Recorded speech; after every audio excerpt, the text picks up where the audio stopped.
Hey, what's up? This is Chosen, and we have got a brand new teaser video from the official Raid Shadow Legends YouTube channel. We'll watch that, and I'll give you some context as to what it all means. Then we've also got a post on Plarium's website about the 5.00 patch, and I will give you the too long didn't read version so that you are all caught up exactly on what is happening currently as we head into the middle of the week here. So let's get into it.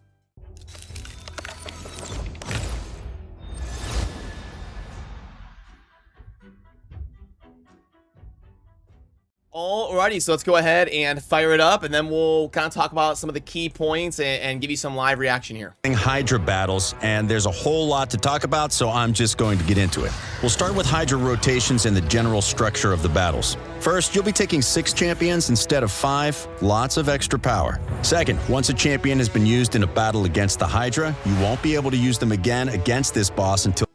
And this was why I've been telling you guys to be careful about empowering champions with your good legendaries. You've got that dupe legendary that's really good. You want to make it even stronger if you're lucky enough to have a dupe.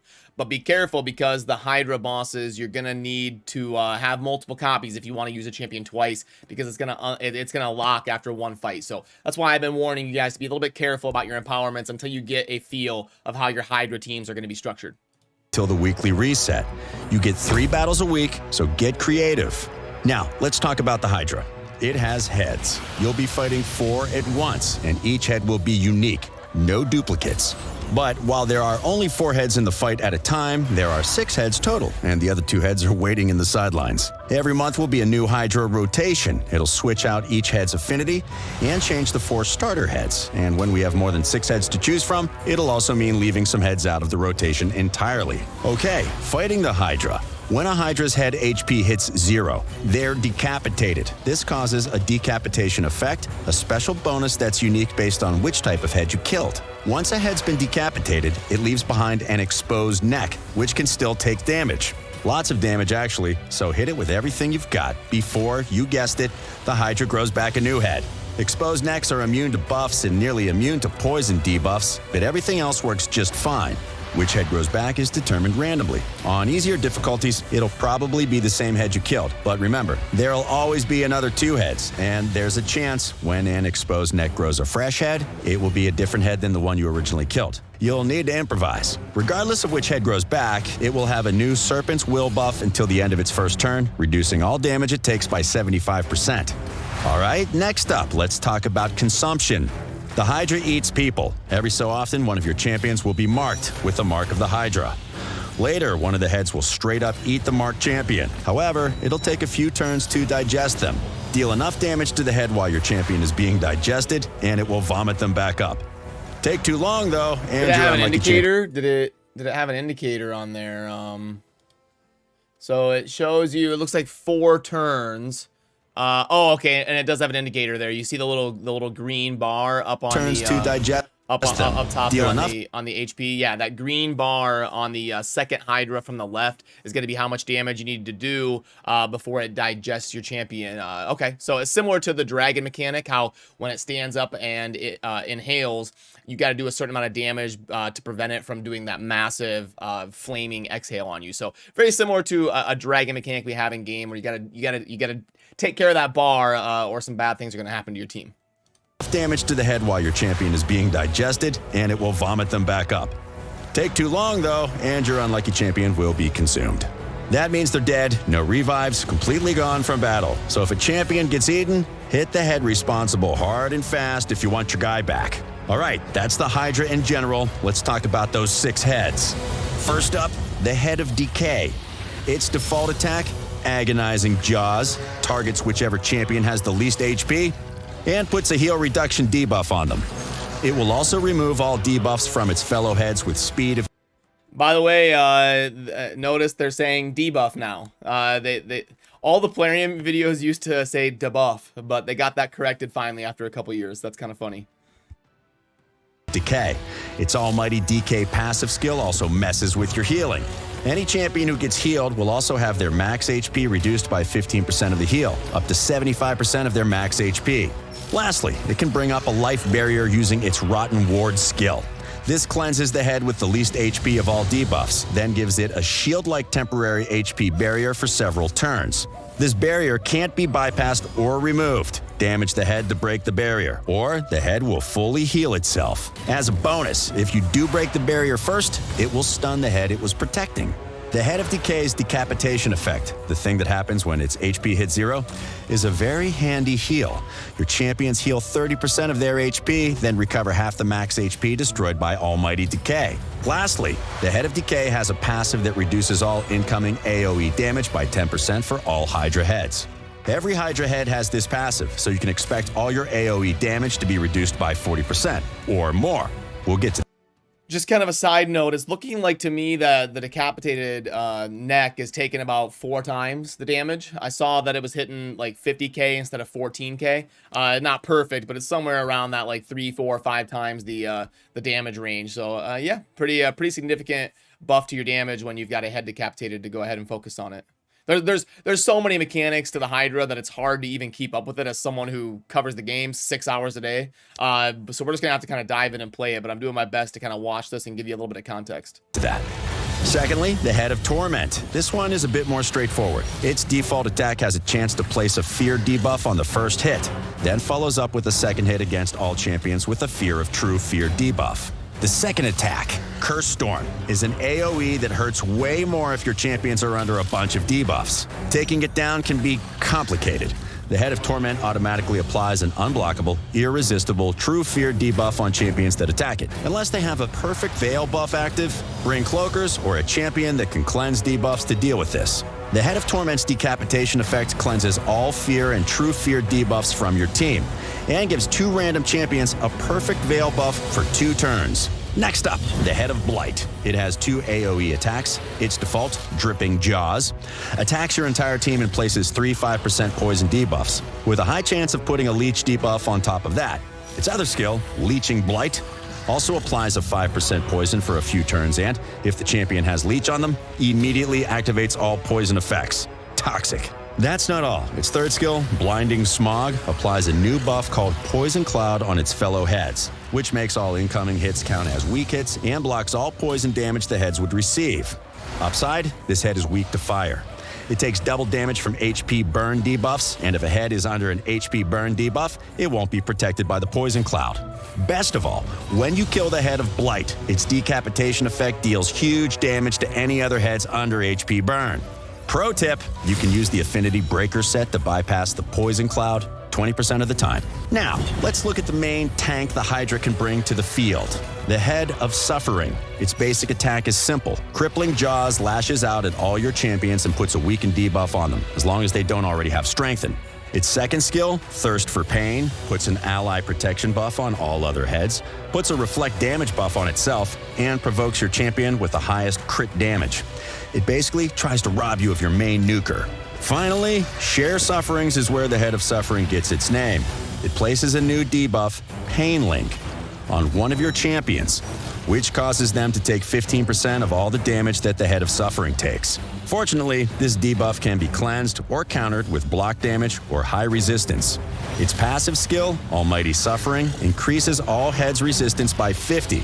And, even worse, its AoE damage reduction boost is 30% instead of 10%. While this thing is alive, AoE damage is reduced by up to a crippling 60%, if you include the passives from the other 3 heads.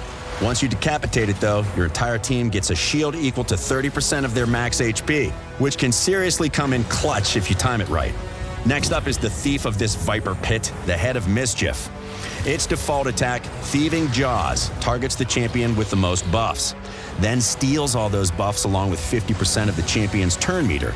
Its second attack, Spoils of Mischief, spreads the pilfered buffs onto all other heads, setting their durations to 2 turns. Killing it can be quite the challenge. With its Almighty Mischief passive, the Head of Mischief has a 75% chance of redirecting any incoming attack to another Hydra head. The only way to prevent that is placing a Hex debuff on it, or try to rely on AoE attacks, which can't be redirected. Though the damage will be reduced, potentially by a whole lot, depending on the other heads you're fighting. Still, it's not hopeless. Your champions can resist the Head of Mischief stealing their buffs, And they can remove those buffs from the Hydra if they get spread around, or before they get spread in the first place. You can also put block buffs on this slithering thief, so even if it does go for your buffs, it will just remove them instead of stealing them. The Head of Mischief's decapitation effect causes all other heads to lose 100% of their turn meter, which is awesome. Last of the heads is the Hydra's main damage dealer. You won't like the Head of Wrath when it's angry, and it's always angry. Its default attack is pretty standard, hitting all champions hard and putting a 50% decrease attack debuff on everyone. Either block, cleanse, or resist that debuff if you want to keep your damage up. Then the Head of Wrath does something unusual. It makes itself a target. Its second skill, Furious Roar, provokes your entire team for a turn and buffs itself with a 50% increase attack. Sadly, taking damage is how this head deals damage. Every time it gets hit, it builds up stacks of its vengeance counter. When it has 15 stacks, it activates Almighty Wrath, which gives it a block debuffs and reflect damage buff. Then a new super strong buff called, you guessed it, Vengeance, which quadruples its attack power for a turn. Then it hits you with all that quadrupled strength, and it still has Vengeance for its next turn on top of that. It won't build up stacks on its counter while Vengeance is up, but the downside is that the head will probably kill you with it. You'll want champions who can deal massive damage with single-hit skills so they can minimize the number of stacks they add to the Vengeance counter, as well as healers or buffers who can put your entire team under block damage. The Head of Wrath's decapitation effect deals heavy damage to the rest of the Hydra. That damage is significantly increased if you can kill the Head of Wrath while it's under the Vengeance buff. And that's it for today, folks. Whew! Remember, the Hydra's heads might be dangerous on their own, but it's the combos that really make it deadly. It should be a tough and fun challenge, but the rewards will be worth it. We look forward to seeing how you tackle this new clan boss. Until then, don't forget to hit the thumbs up button and subscribe to the channel. Okay, so all that makes sense, and you remember all of that, correct?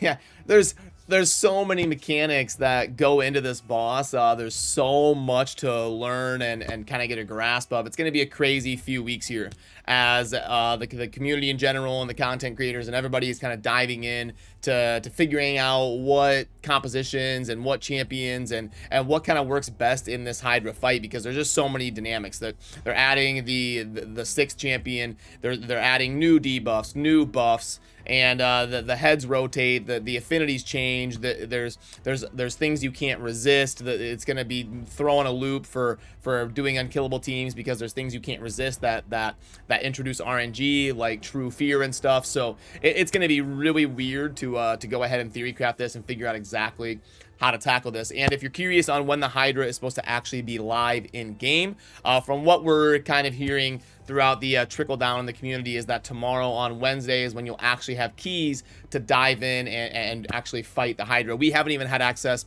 to fight the Hydra on a test server or anything, so we're going to be learning and diving in just like you are. But Plarium also put out this post, like I said in the intro. So what I'm going to do is give you a quick, too long, didn't read rundown of what is in this post. I think a lot of it has already been covered, so we're just going to go through it really quickly. So the main takeaways in the first part are going to be you get to use 6 champions instead of the typical 4 or 5, depending on when you're playing. And like I just said a little bit ago, we are looking at the current launch being sometime on Wednesday. They haven't pinned down the exact hour yet, though.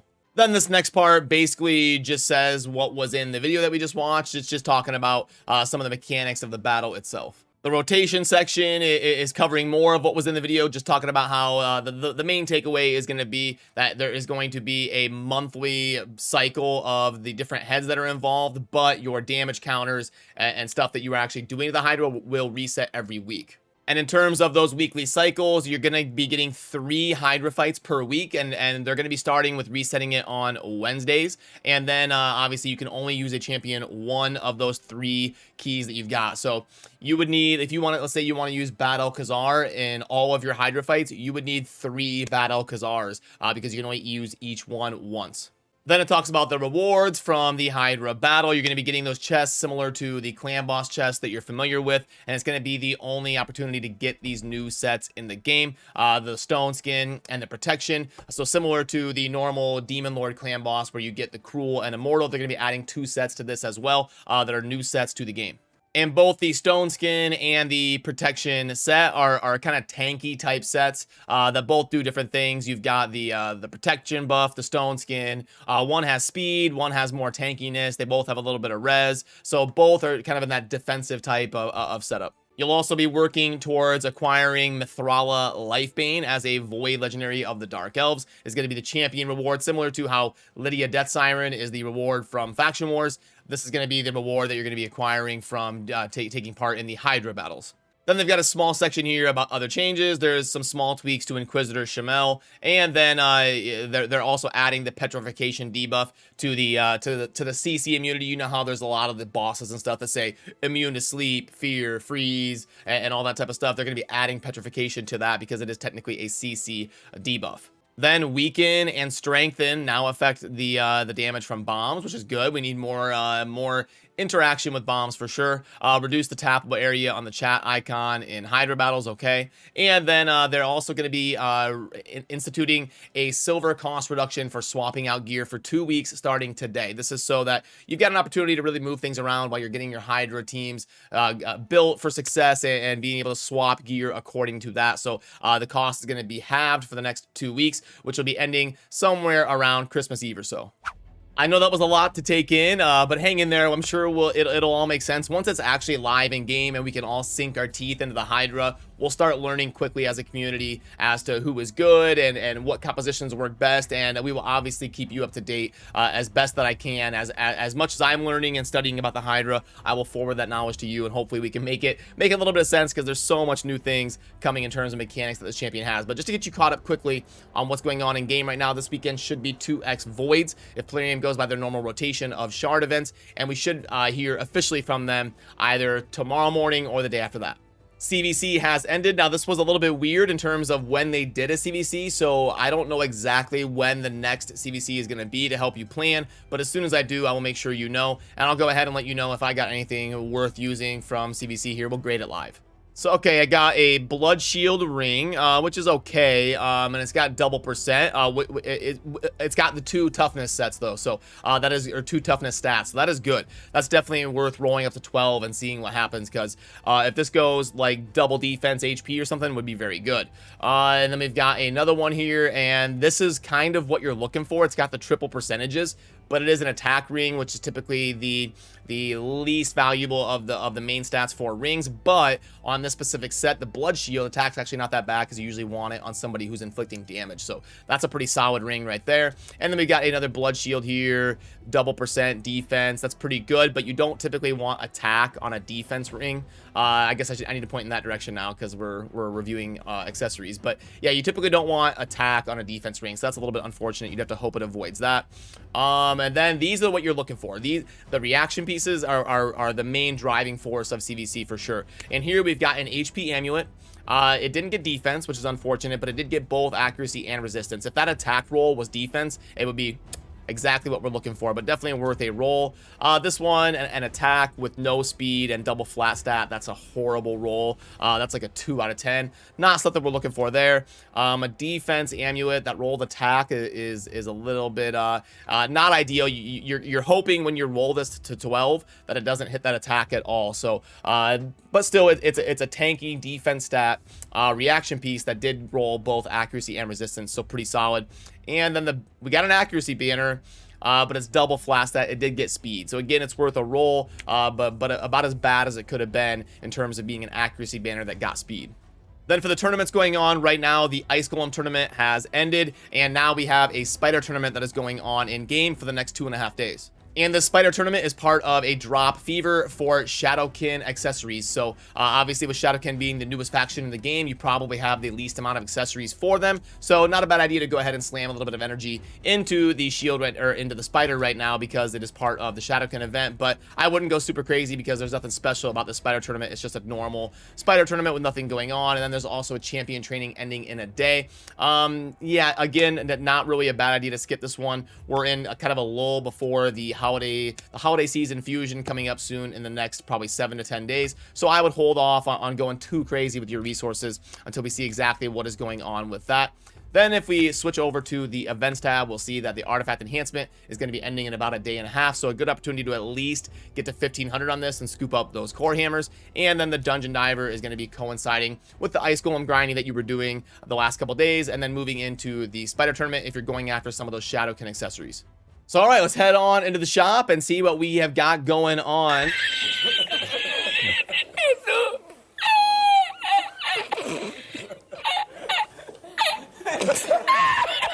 Plarium coming in hot with the power-up pack here for the new champion. Let's go ahead and plug it in here. So let's see how this grades out. Hopefully it's at least decent. It's way too expensive, but let's go ahead and get it graded. So we've got 15 plus 21 is 36. Is that superiors? Yes, okay. 36 superiors.